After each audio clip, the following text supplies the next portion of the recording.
Hi, everybody. Welcome to Tank Talks. I am Cinthia Murphy, head of research for the ETF Think Tank. And today we are talking about gender parity and social equity and all that good stuff with my friend Daniel Sandberg from S&P Global Market Intelligence. Dan is head of quantamental research for S&P Global. So welcome, Dan. Thanks, Cynthia. Great to be here. So Dan, let's dive into this great research you've done. You just published a paper in August, the latest installment on a multi-year research. So let's kind of set the stage before we dive into your findings on this conversation about gender parity and how that impacts companies' performances. Tell me, why were you even interested in this theme? Why even dive into this as a research topic? I'm curious about that. Sure. Diversity has been at the forefront of S&P Global's focus for a number of years. We launched an internal campaign called Change Pays back in 2019. That was an external campaign in 2019. I personally believe equality and diversity benefit everyone. At S&P, our data and insights make it clear that greater workforce inclusivity leads to healthier and stronger economies. And I think companies are taking notice as well.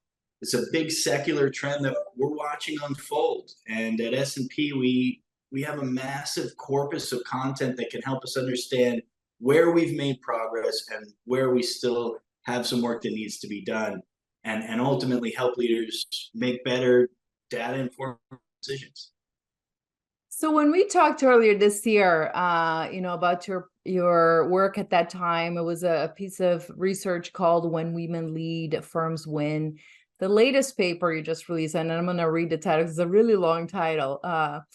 Breaking Boundaries: Women Poised for Milestone Achievement in Parity Amid Otherwise Bleak Outlook. It definitely gets you to stop and think about, okay, so there's things here to celebrate and there's things here for us to take pause and think about it. So let's set the stage. What's the universe you've researched? What were you looking for? What are some of the data points that you isolated? And so walk us through the process of this research.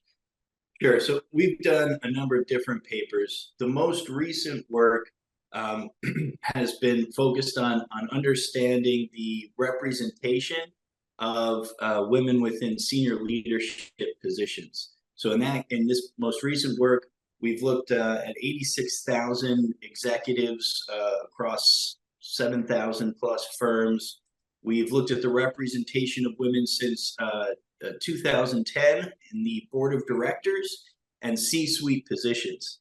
And what we found was that the representation has grown exponentially over that time frame. So in 2010, women held roughly 9.5% of those positions, all of those positions collectively.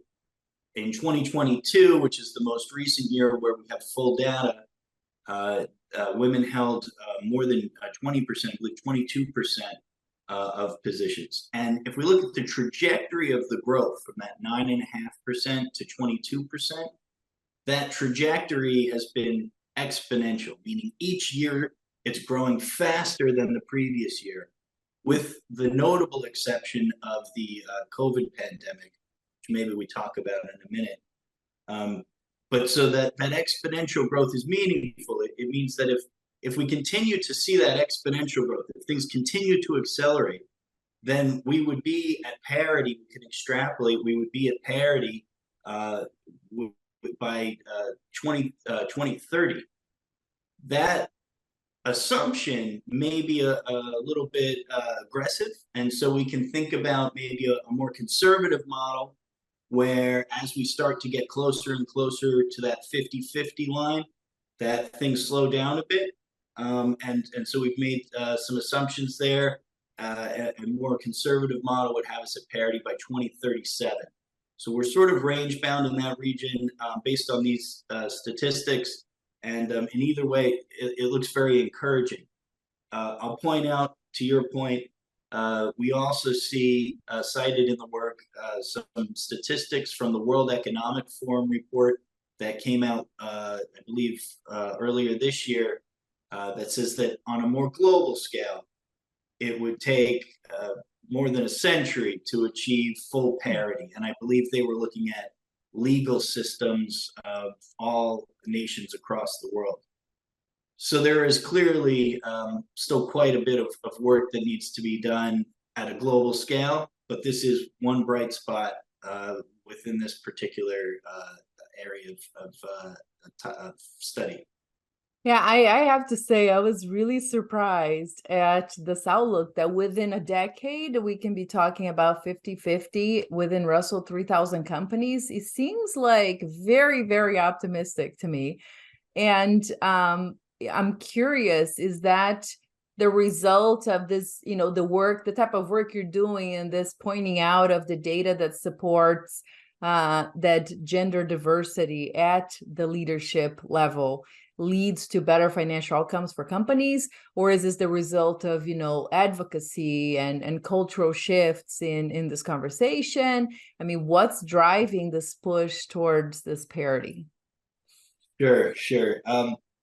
So I genuinely believe that companies are seeing the value of having a diverse leadership. I can speak specifically within S&P Global. There's a strong culture of diversity and inclusion. We believe that our people are at the core of our business success, and that diversity helps us better understand the world around us. We have also made reference to several policy adjustments, policy. We've also made reference to several updates to policy in our work. The Biden-Harris administration has been very supportive of gender equality initiatives. The SEC has mandated some additional disclosures from companies around the diversity of their workforce. And so it's hard to truly disambiguate what's the result of policy versus culture. I think all of these things probably come together and contribute in different ways. So let's talk a little bit about, exciting milestone, bleak outlook. So one of the things that I thought was really interesting in your research, and I'd love for you to speak about what it is that you found here, is the fact that gender parity is progressing quicker in company boards, but not as much in the C-suite. So, C-suite is actually lagging in this parity race versus company boards. And I'm really curious about what does the data look like there? And, what's the conclusion as to what's driving that lagging, that difference? So we have seen quite a bit of progress within boards. There has been progress within the C-suite as well. In both the C-suite overall and the board of directors, we see evidence of exponential growth. On the board of directors, we're very close to 1 in 4, meaning 25% representation of women. The C-suite remains under 20%, but progress is being made. Specific positions within the C-suite are still struggling. So, for example, the position of CEO is still well under 10% represented by women. Why is it lagging? I'm not sure that I necessarily have the data to answer it completely. The data do show that the turnover on a board of directors is higher, meaning companies make more changes to the board more often compared to changes to CEO and CFO. And that's probably part of the contribution there. Is that part of the define the bleak outlook in the headline? What's so bleak about this? It's actually sounding pretty good, like we're moving in the right direction. I think the US is doing well. I think Europe is doing well. The World Economic Forum report, which was heavily cited in our white paper, shows that there are still certain areas of the world that are lagging. I don't want to get too deep into that work because it wasn't work that my team conducted, but I think that there's still quite a bit that needs to be done before we can sort of say that we've achieved the goal that we're of full equality. And we wanted to be careful to not make that statement. We shouldn't feel like the job is done, but progress is being made. So you and your team, this research goes back, the data, correct me if I'm wrong, like you look at 15 years worth of data. It's pretty comprehensive. And it's a research you guys have been conducting for a few years, correct? So as the data has evolved, as these trends have evolved, anything that surprises you, like when you look at the numbers, when you look at the findings, anything that surprised you, either good, bad, or ugly? We've done quite a bit of work in the space. We did work on executive compensation in 2021. And our aim when we started that study was just to quantify the gender pay gap. What we ended up finding was both surprising and far more interesting than sort of just an update on where we stand with the gap. Our analysis on that particular work, the compensation piece, suggests that firms are managing compensation for women to address the median compensation, which is a very commonly watched and commonly reported statistic when it comes to pay equity. Usually something along the lines of median female compensation is X cents on the dollar to men. Consequently, women tend to be underrepresented in the left tail and the right tail of the compensation spectrum, and are far more represented in the middle, right near that median, which allows us to say that the median compensation has improved, but it's actually been a disservice in terms of pay equity. The best way to explain it is actually with an analogy. And so let's say that you have three men sitting at a table in a restaurant. And the first order is a $1 bowl of ramen. The second order is a $10 salad, and the third one orders a $100 steak dinner. Right. So the median item, the middle item, is that $10 salad. If three women are sitting at a table and they've all got the salad, the median item is also the $10 salad. On the median, those two tables have equity. But the check for the whole table of men is going to be the $100 steak plus the $10 salad plus the $1 ramen. It's $111, whereas the three salads are 10 each at $30 total. So while the medians are the same, the total compensation or the total value at both tables is still quite unbalanced. And that was both a surprising finding and I think sort of a complex narrative around pay equity. Yeah, I am not even gonna ask you for what you think would drive that change, because there's no numbers there. So I'm not gonna put you on the spot. So, let's look ahead a little bit. Parity is a good thing. Is there any downside actually to parity? We're all pursuing this 50-50. Is that the ultimate goal here? Is that the milestone you were looking for as you research the space?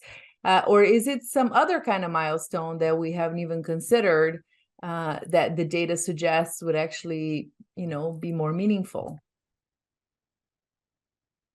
Good question. I mean, parity can have so many different meanings. There's the representation within the position, there's the compensation, there's demographics of other kinds. So obviously race and ethnicity need to be considered, and we're not part of the study, but so obviously another part of the conversation.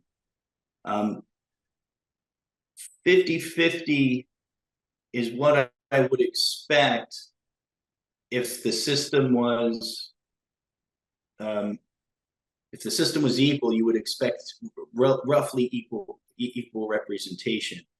I think without getting too much into policy, because I'm not a policy person, and I would say forcing sort of parity is probably not the goal so much as achieving it in a way where we have promoted the available talent. So to that level. So we did some work in 2019, same universe.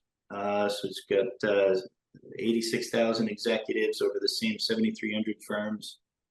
And we use of what behavioral science and econometrics call a natural experiment, where a firm makes a new appointment of a CEO or a CFO. It gives us the opportunity to see how that executive has impacted the company's performance.